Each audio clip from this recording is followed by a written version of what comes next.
ఆహా, ఏం గేమ్ ఆడారు సార్. రాత్రికి రాత్రే టెంట్లో సగం ఊళ్ళు వెళ్ళిపోయినాయి, ఇంకా సగమే మిగిలినాయి. వాళ్ళు కూడా 2 రోజులు కూర్చొని వెళ్ళిపోతారు సార్. కానీ ఆ రవిగాడే సార్ తగ్గట్లేడు. వాడిని చూస్తే భయమేస్తుంది సార్. నేను అక్కడికి వచ్చినప్పుడు వాడి చూపు కూడా నాకు నచ్చలేదు.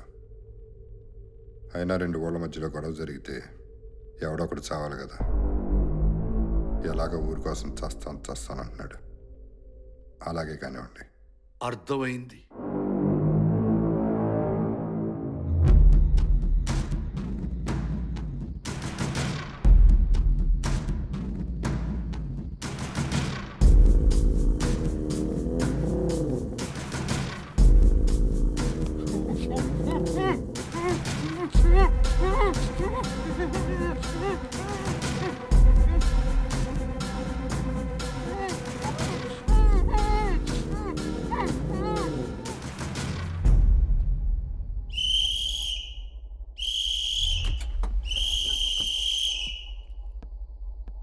ఏమైంది?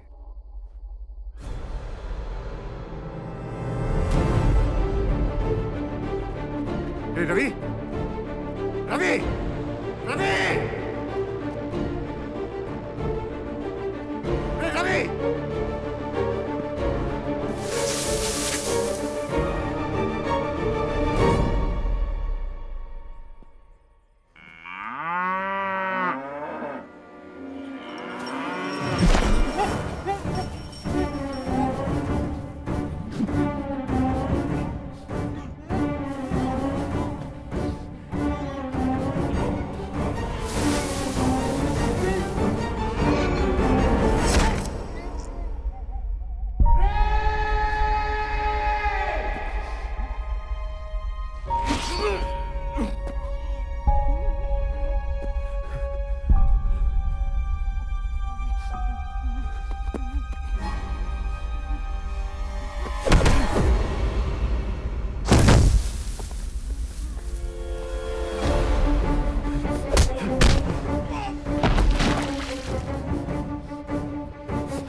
రవి రవి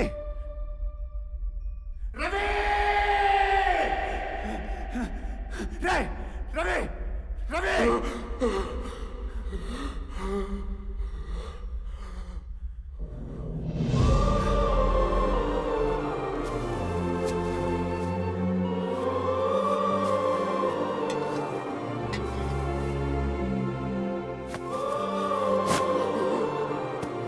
రే రే రే రే రవి రవి నన్ను చూడు నీకేం కాదు రే రే రే నేనున్నాను 2 నిమిషాలు 2 నిమిషాలు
హీ స్టేబుల్ నా, బట్ బ్లడ్ ఎక్కువ పోవడం వల్ల కోలుకోవటానికి కొంత టైం పడుతుంది.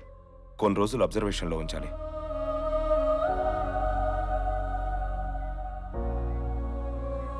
నిన్నటి వరకు ప్రశాంతంగా జరిగిన ఉద్యమం ఒక్కసారిగా హింసాత్మకంగా మారింది. Trident group chairman Vivek Mittal Ramavaram వచ్చి వెళ్లిన తర్వాతే ఈ ఘటనలు జరుగుతున్నాయి.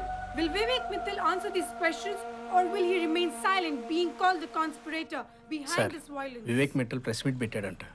మన దేశంలో మీడియాకి జనానికి బాగా అలవాటైపోయింది. ప్రతి దానికి కార్పొరేట్స్ తప్పు పట్టడం. This project is going to put India on the world map. ఈ విషయం తెలిసి అమెరికా నుంచి ఒక వ్యక్తి వచ్చి ప్రాజెక్ట్లో షేర్ కావాలని అడిగాడు. అతనే Rishi Kumar, CEO of origin group. నేను కుదరదన్నాను. వెంటనే అదే ఊర్లో ఆఫీస్ ఓపెన్ చేసి మీ అందరి అటెన్షన్ అతని వైపు తిప్పుకున్నాడు. తను ఇక్కడికి రావడానికి 6 నెలల ముందే తన ఫ్రెండ్ని రెచ్చగొట్టి టెంట్లో కూర్చోబెట్టాడు. ఎలాగైనా ఈ ప్రాజెక్ట్ని సొంతం చేసుకోవడానికి ట్రై చేశాడు. ఆ తర్వాత ఊరు వాళ్ళ మధ్య గొడవ పెట్టి తను ఫ్రెండ్నే బలి పశువుని చేశాడు. అయినా నాకు చిన్న డౌట్, సంవత్సరానికి కొన్ని వేల కోట్లు సంపాదించే వరకు కూడా నువ్వు మర్చిపోయిన నీ ఫ్రెండ్ నీకు గుర్తుకు రాలేదా mister Rishi Kumar? So the real conspirator is Rishi Kumar. ఇప్పుడు జరిగే గొడవలన్నీ ఈ ప్రాజెక్ట్ గురించి అనుకుంటే I'm ready to take the project back.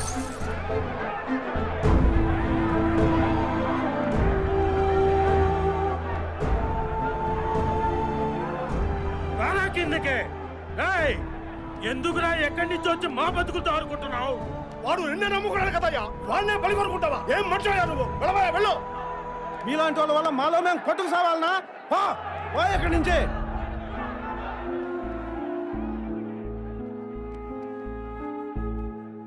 నువ్వు మారిపోయావనుకున్నాను రిషి. ఏం మారలేదు.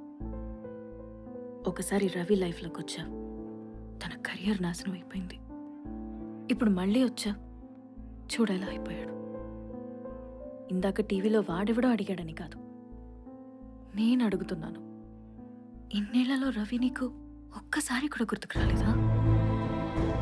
నువ్వు నాకింకా అర్థం అవ్వలేదు రిషి.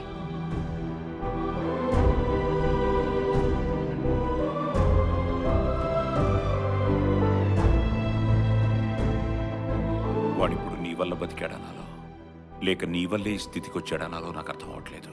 నువ్వు ఇంత దూరం వచ్చింది వాడి మంచి కోసమేగా.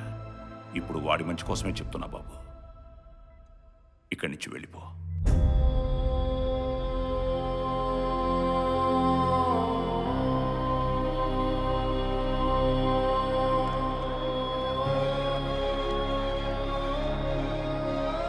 అమెరికా తిరిగి వెళ్ళిపోతున్న రిషి కుమార్. దీన్ని బట్టి వివేక్ మిట్టల్ చేసిన ఆరోపణలు నిజమేనని అర్థమవుతోంది.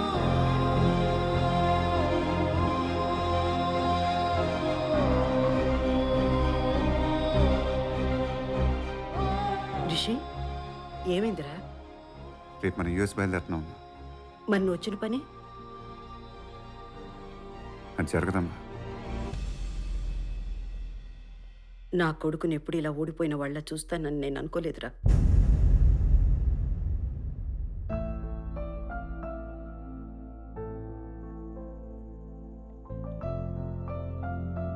మీ నాన్నని ఎప్పుడు ఓడిపోయిన వాళ్ళ చూసేవాడు కదరా రిషి. ఇప్పుడు నువ్వు వెళ్ళిపోతే నువ్వు కూడా ఓడిపోయినట్టే కదరా. ఆయన ఓడిపోతూ కూడా ఎలా నవ్వుతూ బతుకుతున్నారని నువ్వు అనుకునేవాడివి. కానీ నా దృష్టిలో మీ నాన్న ఎప్పుడు గెలుస్తూనే ఉన్నారు. నేను సివిల్స్ రాయమని ఆయన ఎందుకు ఫోర్స్ చేసేవారో తెలుసా?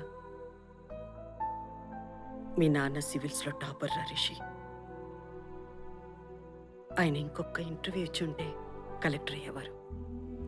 కానీ ఆయనకి ఎప్పుడు జనాలకి ఏదో చెయ్యాలనిపించి అప్పుడు రైతులు ఏదో ఉద్యమం చేస్తుంటే వాళ్ళతో పాటు వెళ్ళిపోయారు. రైతులకి పోలీసులకి మధ్య జరిగిన గొడవల్లో ఆయన మీద కేసు బుక్ అయింది. కోర్టు మీ నాన్న ఎలాంటి గవర్నమెంట్ ఉద్యోగానికి పనికిరారని మెమో ఇచ్చింది. మనల్ని పోషించడం కోసం కలెక్టర్ అవ్వాల్సిన ఆయన వెళ్ళి క్లర్క్గా జాయిన్ అయ్యారు. అప్పుడు కూడా ఆయన మొహం మీద నవ్వు తగ్గలేదు. కానీ ఈరోజు ఆయన బతికుంటే ఆయన మొహం మీద నవ్వు తగ్గేది. ఎందుకంటే ఆయన ఎప్పుడు నువ్వు ఒక్కడివే గెలవడం కాదు, నీతో పాటు 10 మంది గెలవాలని కోరుకునేవారు. ఈరోజు నువ్వు వెళ్ళిపోతే నీతో పాటు అక్కడ ఉన్న వాళ్ళందరూ ఓడిపోతారు. వెళ్ళి రిషి, వెళ్ళి వాళ్ళని గెలిపించు. నా కొడుకు గురించి నాకు బాగా తెలుసు. వాడికి ఓడిపోవడం అంటే అస్సలు ఇష్టం ఉండదు. నా దృష్టిలో నా మొగుడు ఎప్పుడు ఓడిపోలేదు. నా కొడుకు కూడా ఎప్పుడు ఓడిపోడు.